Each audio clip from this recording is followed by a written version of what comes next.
आज हम यहाँ पर जलपुरा गांव में आए हुए हैं ग्रेटर नोएडा में।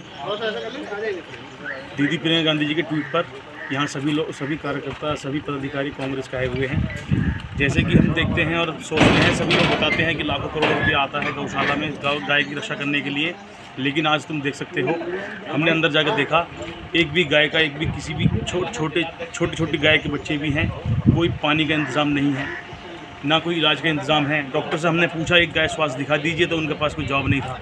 अधिकारी बोलते हैं कि हम पूरी तरीके से हम यहाँ पे सब सुरक्षा कर रहे हैं, लेकिन हमें अंदर नहीं घुसने दिया। हम जब दीवार कूद कर अंदर गए तो हमने देखा कि एक जिंदी गाय को दबा रखा था गोबर में।